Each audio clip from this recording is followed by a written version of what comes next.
My name is Lyra Caldwell, and at 28 years old, I had already spent more of my life covered in dust and dirt than in silk or satin. I am a geologist, just like my father, and I thought I had a fairly good map of my own life's terrain.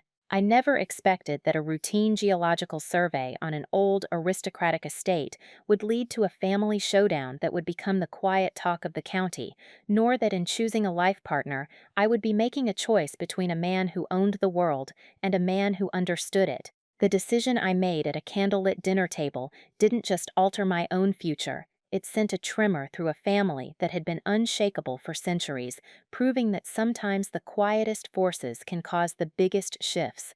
Before I dive into the story of the two brothers and the choice that defined everything, I want to hear from you. Let me know where you're watching from in the comments below. And if you've ever felt like you were the only one who saw the true value in something, or someone that everyone else overlooked, hit that like button. For all the new viewers, make sure you subscribe to join a community of people who know that the real treasures are rarely found on the surface. Our story begins not with an earthquake, but with the crunch of gravel under the wheels of our Land Rover. The Ashworth estate wasn't just large, it was a kingdom unto itself. Ancient oaks stood like sentinels along a drive that wound for miles, their branches weaving a canopy overhead. The air grew cooler, smelling of damp earth and old money. Through a break in the trees, we caught our first glimpse of the house. It wasn't a house, it was a statement, a sprawling Jacobean manor of honey-colored stone with more chimneys than I could count and windows that glittered like 1,000 unblinking eyes. It looked less like a home and more like a museum that people happened to sleep in. My father, Professor Alistair Caldwell, let out a low whistle from the driver's seat. His reputation preceded him everywhere. He was a titan in the world of geology, a man whose name was etched onto university textbooks and research papers. I, his daughter and protege, was just happy to be riding his coattails, soaking up every ounce of his knowledge. We were there because the Ashworth land was rumored to hold one of the most perfectly preserved Cretaceous-Paleogene boundary layers in the country, a thin, iridium-rich line in the rock that told the story of the asteroid that wiped out the dinosaurs. To a geologist, this was hallowed ground. As we pulled to a stop before the colossal front doors, they swung open as if on cue. Standing there was Julian Ashworth.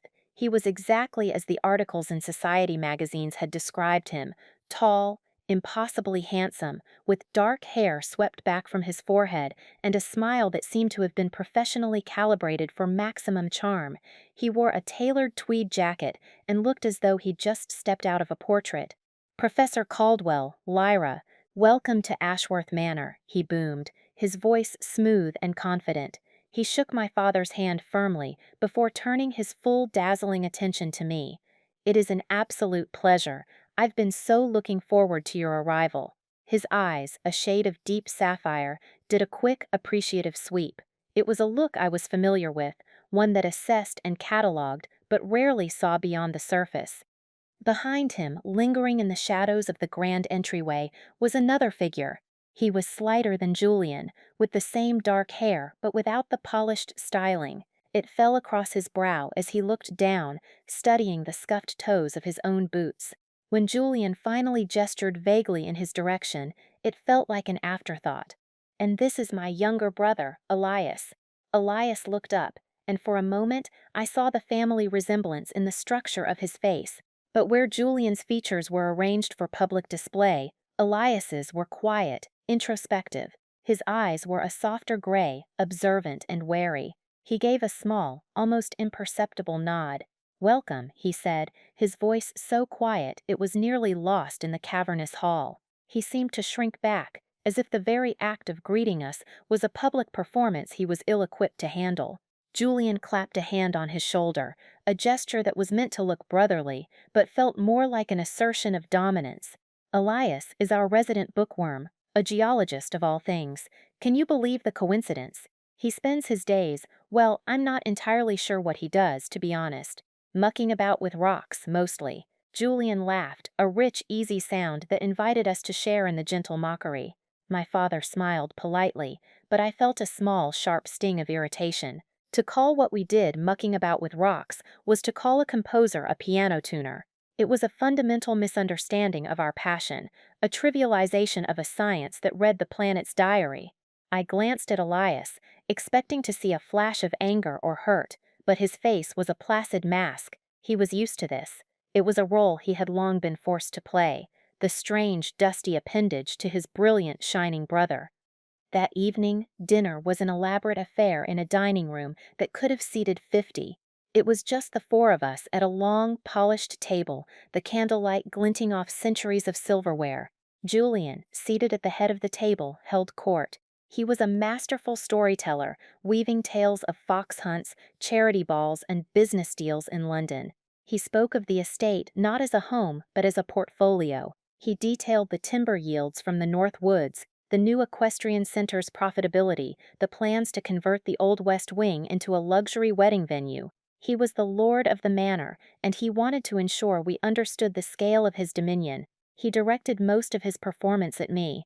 Lyra, you simply must allow me to show you the stables tomorrow. Our thoroughbreds are second to none. And later, when your work is done, I'll host a small gathering. Introduce you to some people. You'd be a sensation. I smiled and nodded, feeling like a specimen being examined, a prize being considered.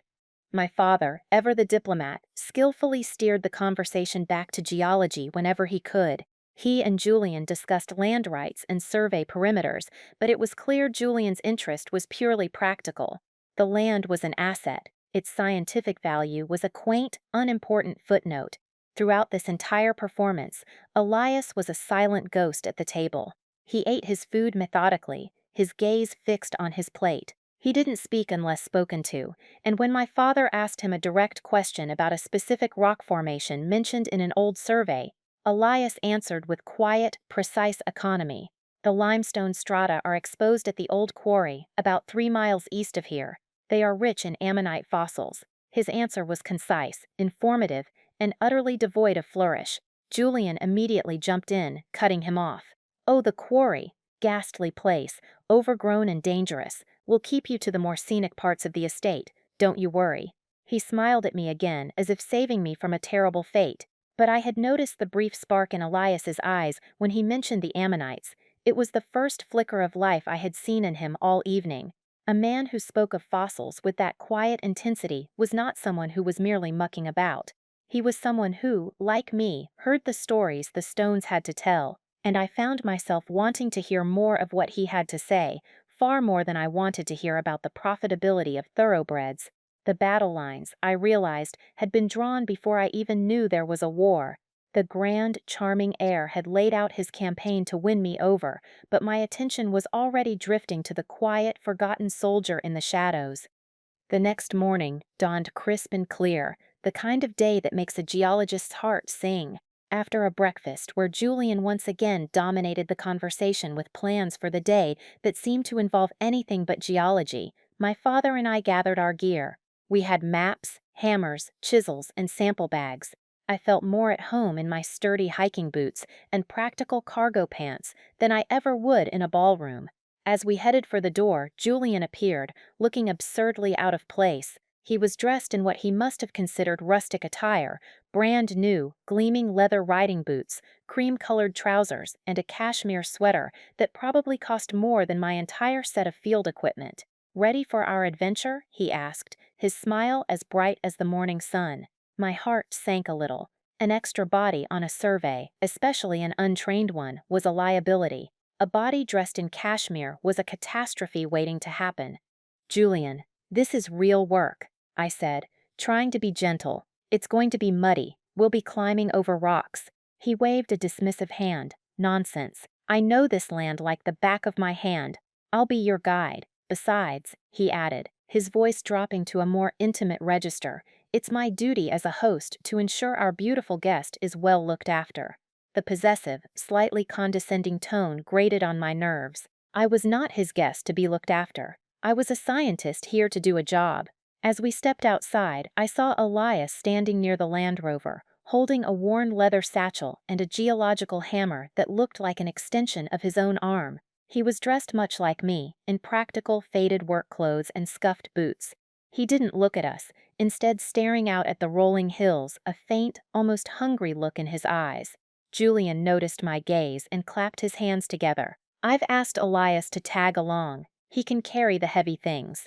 The casual cruelty of the remark was stunning. Elias didn't flinch, his expression remained unreadable, but I saw the tightening of his jaw, the slight clench of his hand around the handle of his hammer. He was being relegated to the role of a porter on his own land, in his own area of expertise. We set out, with Julian leading the way. He was an energetic guide, pointing out property lines, recounting anecdotes about his grandfather hunting in these woods, or identifying the best spots for a picnic. He was selling me the estate, piece by piece, but when my father stopped to examine an outcropping of shale, Julian grew impatient. Not much to see here, Professor. The really impressive views are from the ridge up ahead. My father ignored him, chipping away a small piece of the rock. Lyra, look at this, he said, handing me the sample. See the foliation? The pressure that must have been exerted here is immense. I took out my hand lens, my world shrinking to the tiny glittering layers of mica within the stone. We were millions of years in the past, reading a story of continental collision. When I looked up, Julian was checking his watch. Beside him, Elias had knelt down, his fingers tracing the layers of the outcropping with a reverence that mirrored my own. He hadn't said a word, but he was seeing the same story we were. He pulled a battered notebook and a pencil from his satchel and began to sketch the formation, his movements swift and sure. He wasn't just looking, he was recording, analyzing. Throughout the morning, this pattern repeated. Julian would talk, gesturing grandly at the landscape. My father and I would work, focusing on the details under our feet. And Elias would hover at the periphery, a silent observer, filling his notebook with sketches, notes, and diagrams. At one point, while my father was setting up a GPS marker, I walked over to where Elias was examining a fissure in a granite boulder. "What do you think?" I asked quietly, not wanting to draw Julian's attention. He seemed startled, as if he wasn't used to being asked for his opinion. He looked at me, then back at the rock. "It's a cooling crack," he said, his voice low and steady. "But see these inclusions?" He pointed with the tip of his pencil to small, dark crystals embedded in the lighter granite.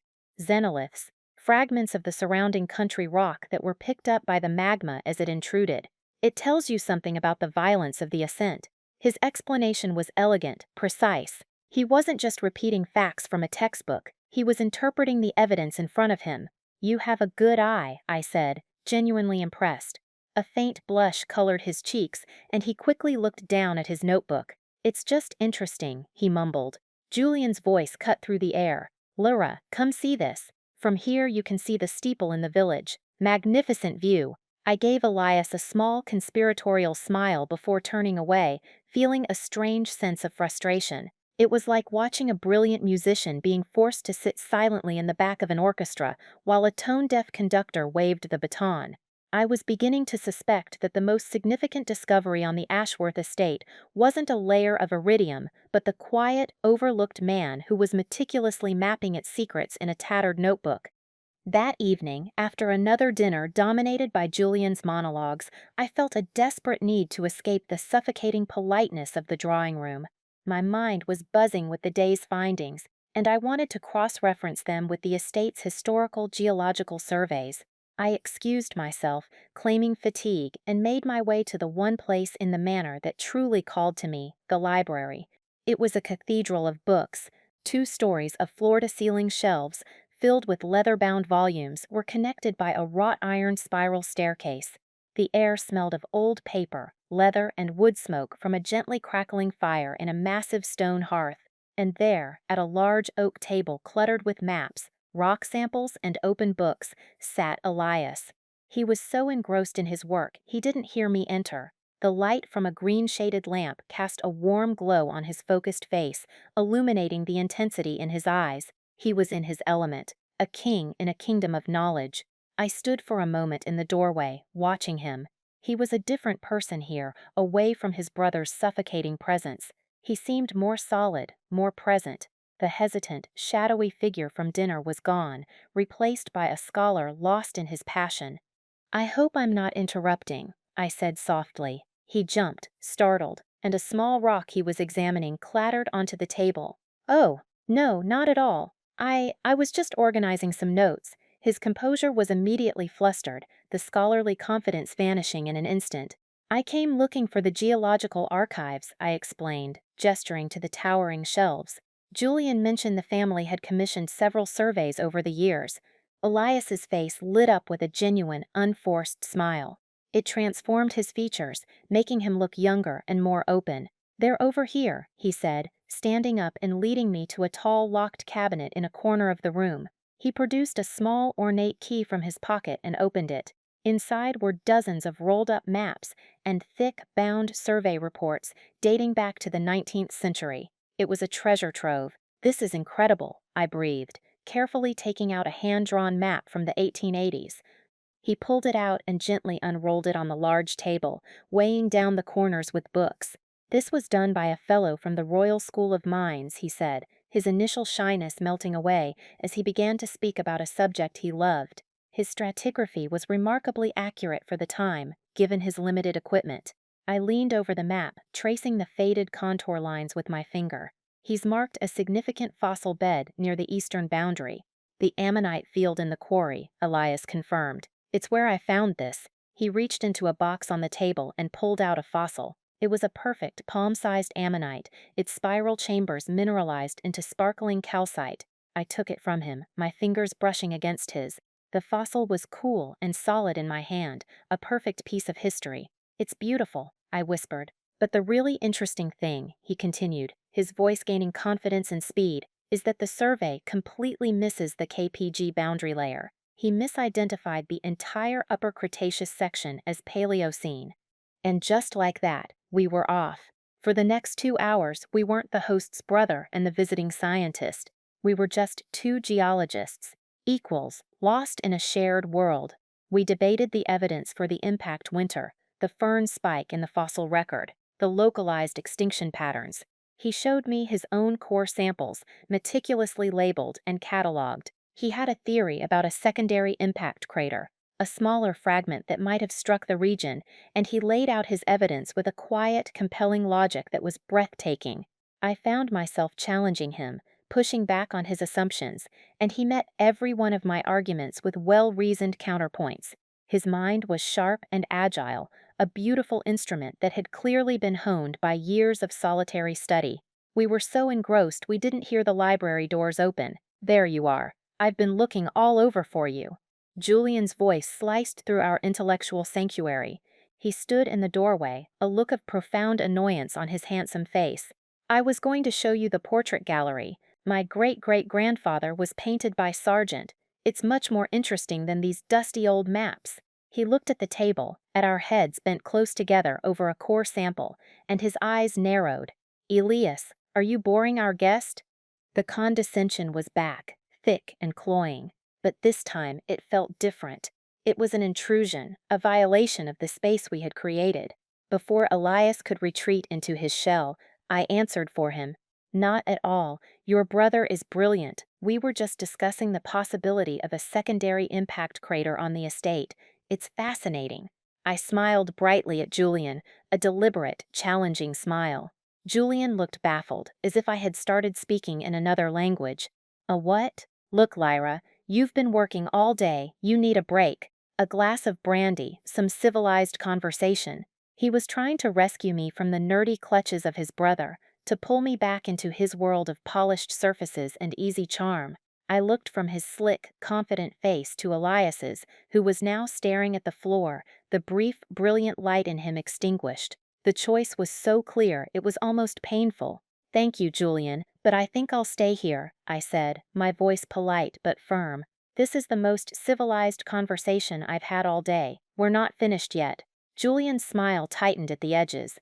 For the first time since I'd arrived, his charm had failed him. He had been dismissed. He stood there for a moment, clearly at a loss, before turning on his heel. "As you wish," he said, his voice clipped. The doors clicked shut behind him, leaving us in a sudden, charged silence. Elias wouldn't meet my eyes. He slowly began packing up his core samples, his movements stiff. The easy camaraderie of the last 2 hours was shattered.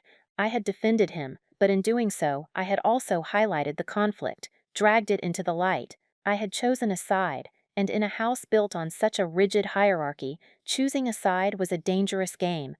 The following day, I was determined to build on the connection I had made with Elias. At breakfast, I made my intentions clear. Professor Caldwell and I would like to survey the old quarry today, I announced to the table. Elias, would you be willing to guide us? Your knowledge of the fossil beds there would be invaluable. My father, who had been observing the dynamics of the house with a shrewd, quiet eye, immediately seconded the idea.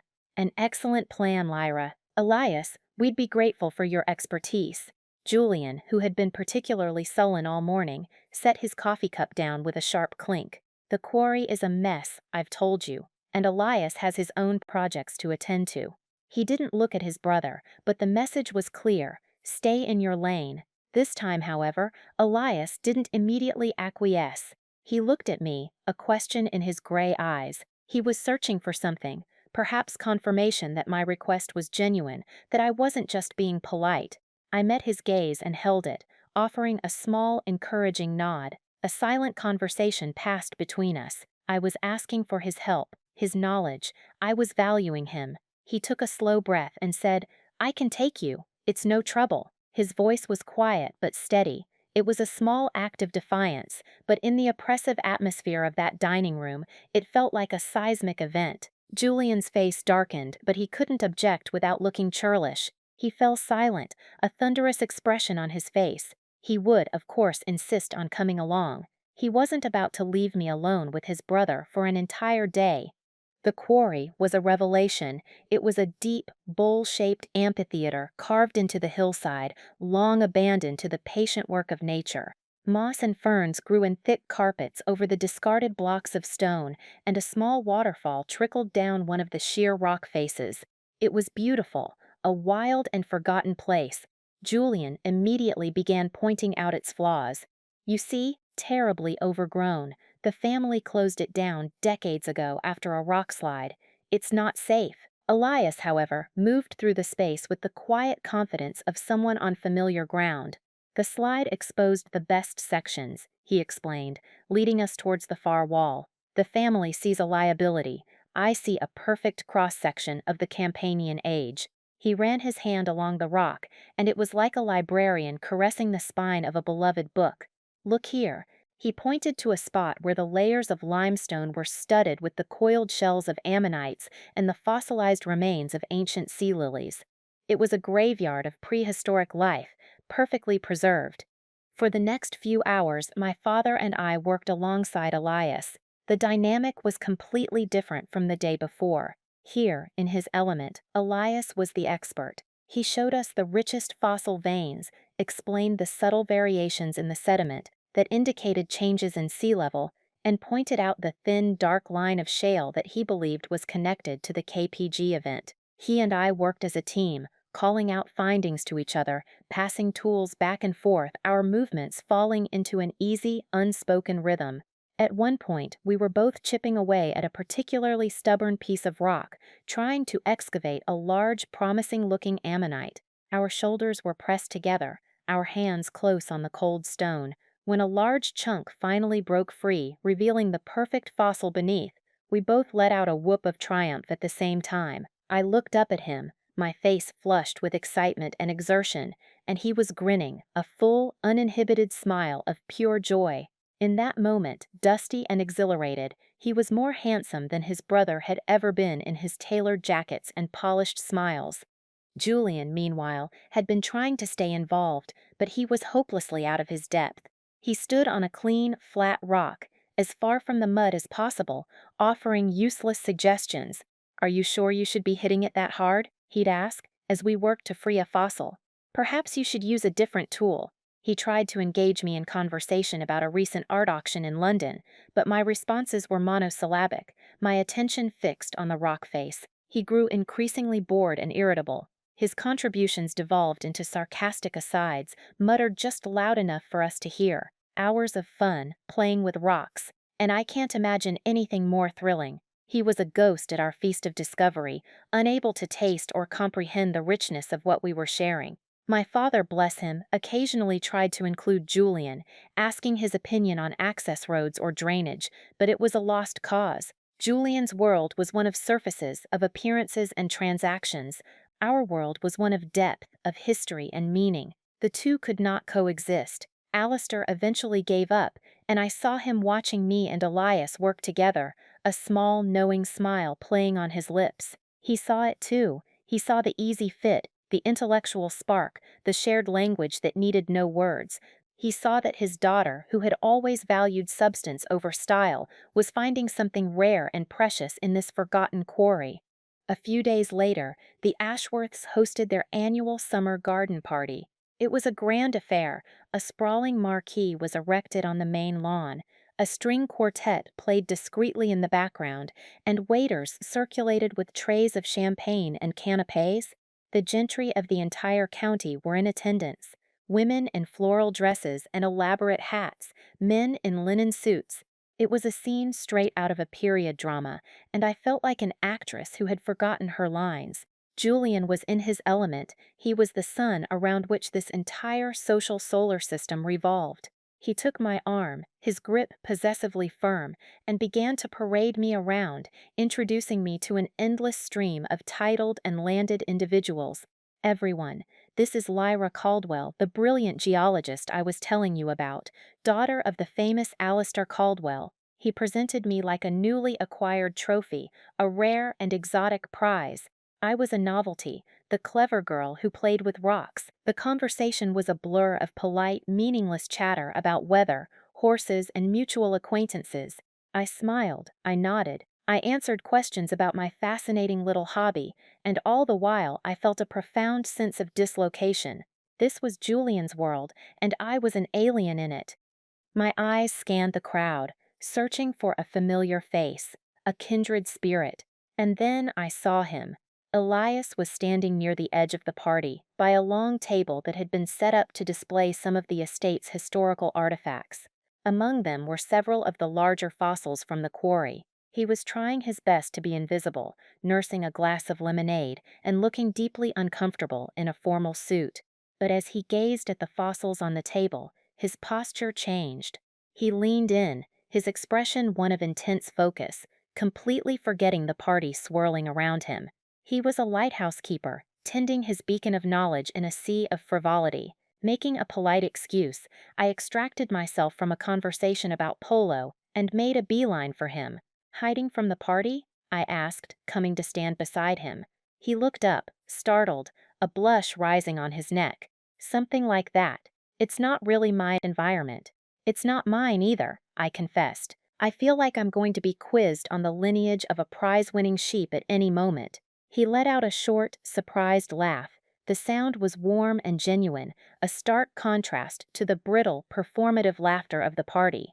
I gestured to the large ammonite on the table, the one we had excavated together. He looks good on display, I said. He'd look better in a museum, Elias countered quietly, or back in the rock, waiting for someone to read his story.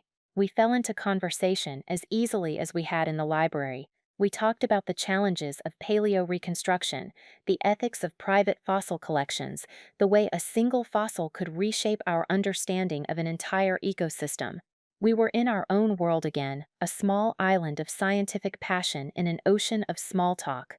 We were so engrossed that we didn't notice the circle of silence that was slowly expanding around us.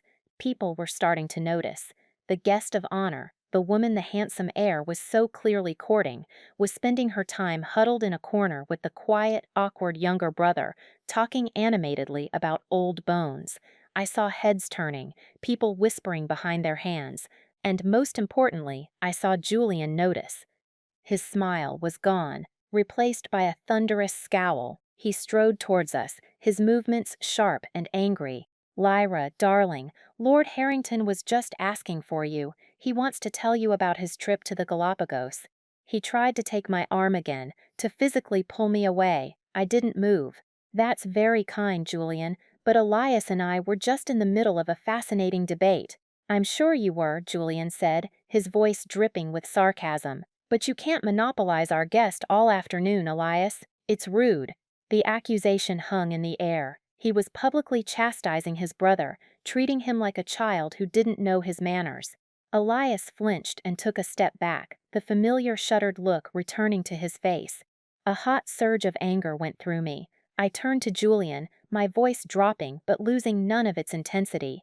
Elias isn't monopolizing me. I sought him out. We are having a conversation. You are the one who is being rude by interrupting it. My words were quiet, but they hit their mark. Julian looked genuinely shocked, as if one of his prized horses had just turned around and bitten him. He was not used to being challenged, especially not by a woman he was trying to impress. He opened his mouth to retort, but a group of guests was approaching and he was forced to paste his charming smile back on his face. He shot me a look that was pure venom before turning to greet them. The message was clear. This was not over. I had publicly rejected him, and in his world, that was an unforgivable sin. I had chosen the scholar over the prince, and the prince was not pleased. Later that evening, long after the last of the party guests had departed, I was walking down the long, quiet corridor toward my room. The house was settling, the old wood creaking and groaning. As I passed the door to the main study, I heard voices, low and angry. I recognized them immediately. It was Julian and Elias. I shouldn't have stopped. I should have kept walking, but something compelled me to linger in the shadows of the hallway, just out of sight. Julian's voice was a furious hiss. What do you think you were doing today? You deliberately tried to embarrass me. I wasn't trying to do anything. Elias's voice was weary, defeated. I was just talking to her. Just talking to her. Julian scoffed, his voice filled with contempt. The entire county was watching. You made me look like a fool. She is my guest, Elias. Mine. She's here for me. You are supposed to be invisible. That's your role in this family. You fade into the background with your books and your dirt. The cruelty of his words was like a physical blow. I pressed my hand to my mouth, my heart aching for Elias. She's a geologist, Julian, Elias said, a faint note of pleading in his tone. We have things in common. Oh, don't be so naive, Julian snapped. She's just being polite to the weird little brother. It's pity, you fool. Do you really think a woman like that, a brilliant, beautiful woman from a world of consequence, would be interested in you? She wants a man who can give her a life, who can lead, not someone who hides in the library and plays with dead things. Know your place. There was a heavy silence. I imagined Elias standing there, absorbing those hateful words, words he had probably been hearing in one form or another his entire life. The silence stretched on, and I could feel his pain as if it were my own. Julian had stripped him bare, layering years of casual dismissal and overt contempt into one brutal, soul-crushing speech. He wasn't just angry about the party, he was enforcing the family hierarchy, reminding Elias of his perceived worthlessness. And I realized with a sickening jolt, was the catalyst. My interest in Elias had upset the delicate, toxic balance of their lives, and Julian was now bringing the full weight of his power and privilege down on his brother to restore it. I felt a hot, protective rage surge through me. It was no longer just about intellectual curiosity or a shared passion. It was about justice. It was about standing up for the quiet man in the study who was being told he was nothing, and in doing so, standing up for everything I believed in. The final act of this drama was yet to be written, and I knew with absolute certainty that I would not be a passive observer. I would be the one holding the pen. The final evening of our survey arrived. It was marked by a formal dinner, an event intended to celebrate the collaboration between the Caldwells and the Ashworths. The long dining table was laden with the family's best china and silver, glowing under the light of a crystal chandelier. The atmosphere, however, was anything but celebratory. It was thick with unspoken tension, a cold front of resentment rolling in from Julian's end of the table. He had been icily polite to me since the garden party, his charm replaced by a veneer of brittle civility. He largely ignored Elias, who seemed to have retreated even further into himself, a ghost in his own home. Lord Ashworth, a stern, imposing patriarch, who had been largely absent during our stay, was present tonight. He had the same arrogant set to his jaw as his eldest son, and he regarded Elias with a look of faint, perpetual disappointment. It was clear where Julian had learned his attitudes. We made it through the soup and the fish course with stilted, painfully formal conversation. My father, ever the professional, did his best to keep things light, discussing the preliminary findings of our survey and praising the unique geological assets of the estate. Julian would agree with a tight, forced smile, while his father would simply grunt in acknowledgement. It was excruciating. Finally, as the main course was cleared away and dessert was served, Julian pushed back his chair and stood up, tapping his wineglass with a knife for attention. A hush fell over the table. "I'd like to propose a toast," he began, his voice smooth once more, the practiced charm switched back on like a lamp. He held his glass aloft, his gaze sweeping the table before it settled, with deliberate weight on me. "To Professor Caldwell and to Lyra, it has been a distinct pleasure having you here. Your work has been illuminating." He paused for effect. "It has reminded us all of the great legacy of this land, a legacy I am proud to inherit and to build upon." His eyes gleamed in the candlelight. "The future of the Ashworth estate is one of strength, of growth, of forging powerful alliances that will carry our name forward for generations to come." He looked directly at me now, his meaning unmistakable. He was talking about a merger of families and fortunes. It's a future that must be built on a shared vision of ambition and consequence, a future grounded in the real world. And then came the killing blow, the final, public dismissal of his brother. It cannot be a future sidetracked by trivial academic pursuits or dusty hobbies that have no bearing on the world of today. He smiled, a triumphant, predatory smile. He had laid his cards on the table. In front of my father, in front of his own father, he had publicly declared his intentions for me, and simultaneously relegated his brother to the status of a frivolous, irrelevant child. He was framing the choice, his world of power and legacy, or Elias's world of pointless dust. The room was silent. Every eye was on me, waiting for my reaction. I could feel Elias beside me, scarcely breathing. Julian had thrown down the gauntlet, confident in his victory. He expected me to blush, to be flattered, to accept the role he had so generously offered me. He had underestimated me. He had underestimated the power of the quiet world he so openly despised. I took a slow, deliberate breath, my heart hammering against my ribs. This was it. This was the moment of truth. I placed my napkin on the table and rose to my feet. "Thank you, Julian," I said, my voice clear and steady, betraying none of the turmoil I felt inside. I picked up my own wineglass.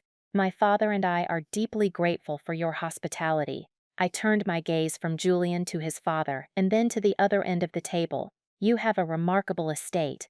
But for me, the true legacy of a place isn't found in its ledgers or its property deeds." I let my eyes find Elias's. He was watching me, his face pale, his expression a mixture of dread and a faint, desperate hope. I gave him a small, almost imperceptible nod. "The true legacy is written in the stone. It's a history that spans millions of years, a story of incredible pressure, of cataclysmic change, and of slow, patient creation. To understand that story, to debate its meaning, that is the most consequential work I can imagine." I paused, letting the words sink in. The confidence on Julian's face began to flicker, replaced by a dawning confusion. This was not the speech he had anticipated. "A true partnership for me," I continued, my voice gaining strength, "is not about status or a shared ambition for worldly power. It is about a shared intellectual fire. It's the thrill of a new discovery, the joy of a debate that lasts for hours, the comfort of knowing you are with someone who sees the world not just for what it is, but for what it was, and what it can teach us." I turned my body fully now to face Elias. His eyes were wide, locked on mine. The rest of the world, the disapproving father, the furious brother, the opulent dining room, all of it faded away. There was only him. "And for that kind of partnership," I said, my voice softening but carrying to every corner of the silent room, "for that shared spirit of discovery, I have found no greater mind and no truer compatriot on this estate than Elias Ashworth." I raised my glass high. "So I would like to propose a different toast, to Elias Ashworth, a quiet and brilliant geologist whose passion and whose profound insights have been the real, hidden treasure of this survey. To Elias." The silence that followed was absolute. It was so deep and so profound it felt like the pressure at the bottom of the ocean. It was a silence filled with shattered expectations and public humiliation. Julian stood frozen, his own glass still in the air, his handsome face a mask of pure, undiluted fury. His father, Lord Ashworth, was staring at me as if I had sprouted a second head, his mouth slightly agape. My own father was beaming, a look of immense pride on his face. And Elias was looking at me as if he had never truly seen the sun before, and it had just risen in the middle of the room. The shock on his face, slowly, beautifully, gave way to something else. A dawning realization, a validation that washed over him, chasing away the shadows of a lifetime. A slow, radiant, unbelievable smile spread across his face. It was the smile of a man who had just been seen, truly and completely, for the very first time. I had not just toasted him, I had chosen him, and in that deafening silence, a new world had just begun. The dinner party did not so much end as it shattered. Julian slammed his wineglass down on the table, the sound like a gunshot in the silent room, and stormed out without another word. Lord Ashworth gave me a look of glacial disapproval, muttered a clipped goodnight, and followed his eldest son, leaving a palpable chill in his wake. My father, ever the anchor in a storm, simply squeezed my hand under the table and whispered, "Well done." The spell was broken. We were left in the awkward, echoing aftermath of a battle that had been won, but the cost was still being calculated. I excused myself, needing air, needing to escape the suffocating opulence of that room. I found my way to the French doors that led out onto a stone terrace. The night was cool and clear, the moon a perfect silver disk in a sky littered with stars.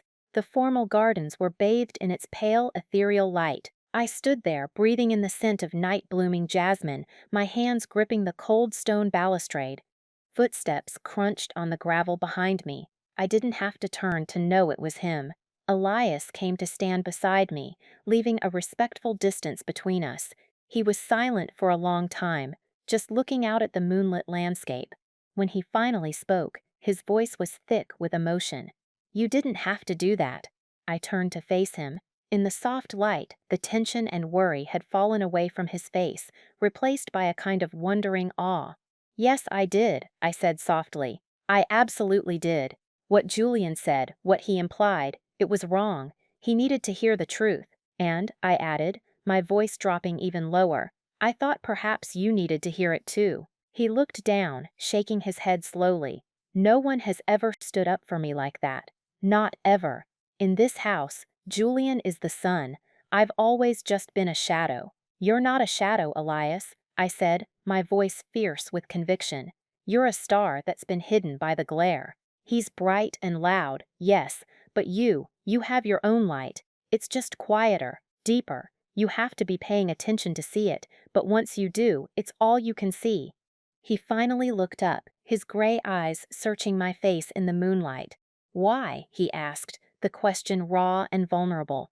"Why are you paying attention?" "Because for as long as I can remember," I confessed, the words spilling out of me with an honesty that surprised me, "men have looked at me and seen my father's name. They've seen a connection, an opportunity. They haven't been interested in my mind, only in the advantage it could give them. Julian looks at me and sees an asset for his estate, but you look at me and you see a geologist. You argue with my theories. You challenge my conclusions. You see me."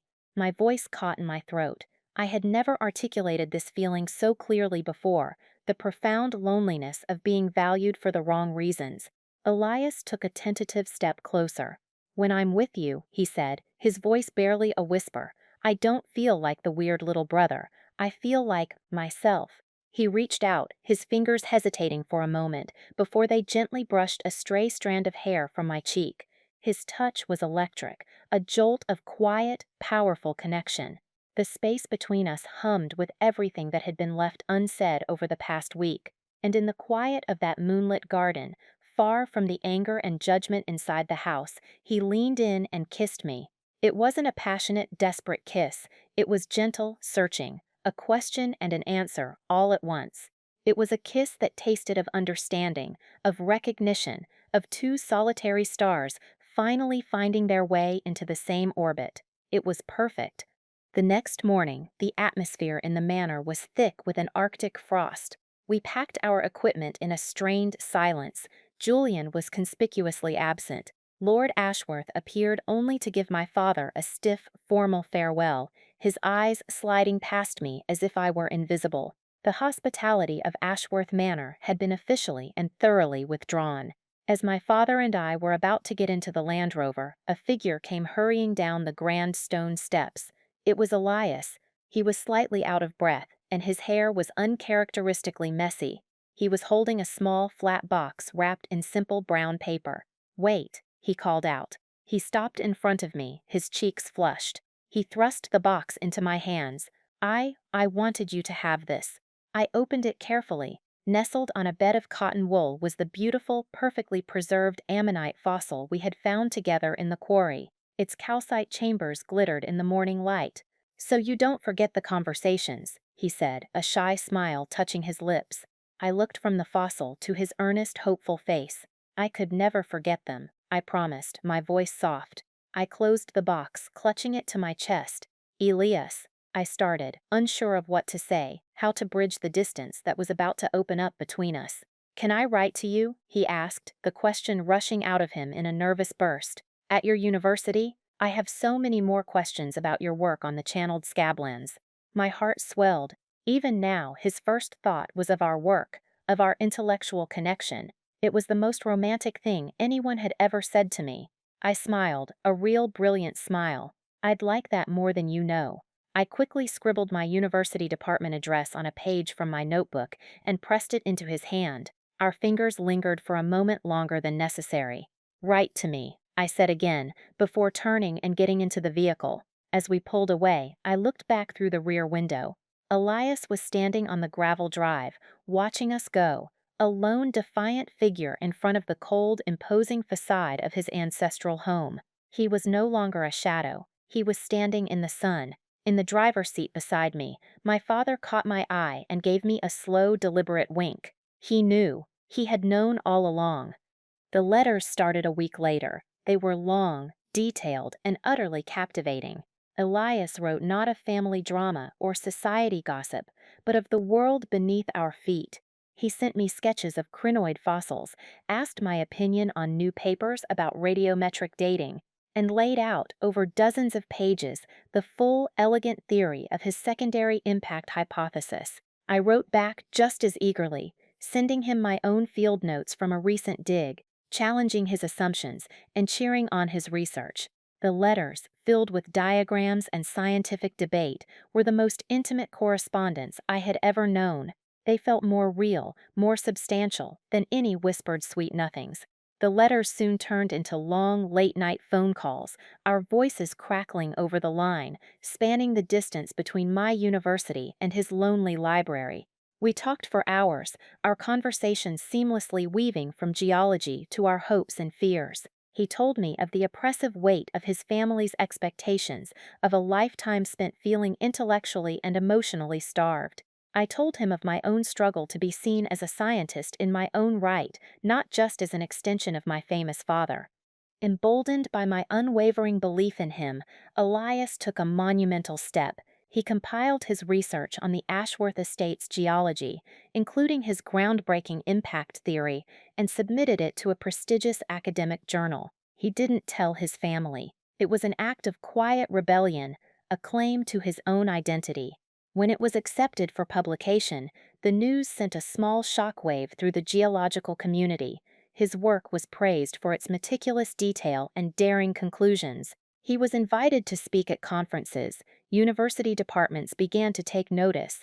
The weird little brother who mucked about with rocks was suddenly a respected voice in his field. This newfound recognition gave him the courage to make an even bigger change. He was offered a research fellowship at a leading university, hundreds of miles away from the suffocating legacy of Ashworth Manor. He accepted it without hesitation. He packed his books, his fossils, and his geological hammers, and he walked away from the life that had been laid out for him. He chose a future of his own making. As for Julian, I heard through the academic grapevine that he had married a wealthy socialite, a woman whose family name was as old and storied as his own. It was a merger of dynasties, a perfect match in his world of surfaces. They lived at the manor, hosted lavish parties, and ran the estate with ruthless efficiency. But the story of that final fateful dinner became a piece of local lore, a whispered tale about the day the quiet brother finally won. That was a year ago. Today, the sky above me is a vast, endless blue, and the wind carries the scent of dust and wild herbs. I am not in England. I am on my knees in the red dirt of Patagonia, a small brush in my hand, carefully dusting away the last remnants of earth from a fossilized vertebra. Beside me, kneeling in the same dirt, is Elias. He is tanned from the sun, his hair is longer, and he has a constant, quiet smile on his face. He looks up from his own work, his gray eyes bright with excitement. "I think we've found the femur," he says, his voice filled with the pure, unadulterated joy of discovery. "We are on a joint expedition, a project funded by his university and mine, searching for dinosaur fossils in the Badlands. Our life is one of canvas tents, campfire coffee, and the shared thrill of uncovering the secrets of a lost world. On our small, collapsible field desk, next to the satellite phone and the topographical maps, sits a perfect ammonite fossil in a simple brown box. It has come with us everywhere. Our partnership is everything I described at that terrible dinner and more. It's built on the solid bedrock of mutual respect. We are each other's fiercest intellectual challenger and staunchest supporter. We edit each other's papers, celebrate each other's breakthroughs, and spend our evenings debating the mysteries of deep time under a canopy of unfamiliar stars. We have built a life not on a legacy of inherited wealth or status, but on a shared legacy of curiosity. Looking at Elias now, covered in dust, his face lit with passion as he carefully excavates a piece of the past, I know with absolute certainty that I made the right choice. The world Julian offered was a gilded cage, beautiful on the surface but empty within. The world Elias offered was vast, challenging, and infinitely deep. It was a world of substance. I learned that the greatest treasures are not the ones that are displayed for all to see, but the ones that require patience, dedication, and a willingness to look beneath the surface. True value, like the most precious fossils, is often hidden, waiting for someone with the right eyes to recognize its worth. So that's my story. It's a reminder that the loudest voice in the room isn't always the most important one, and that substance will always, eventually, outweigh style. What about you? Have you ever been underestimated or had your passions dismissed as trivial? Share your story in the comments below, because I truly believe there is strength in knowing you are not alone. And if this story resonated with you, please don't forget to like this video and subscribe for more stories about finding your own way. Your support means the world and helps build a community where every voice, quiet or loud, is valued. Thank you so much for joining me on this journey today. Remember that family is defined by love and respect, not just by blood, and that your own worth is something you define for yourself, not something that is granted to you by others. I wish you all the strength to find the treasures in your own lives, wherever they may be hidden.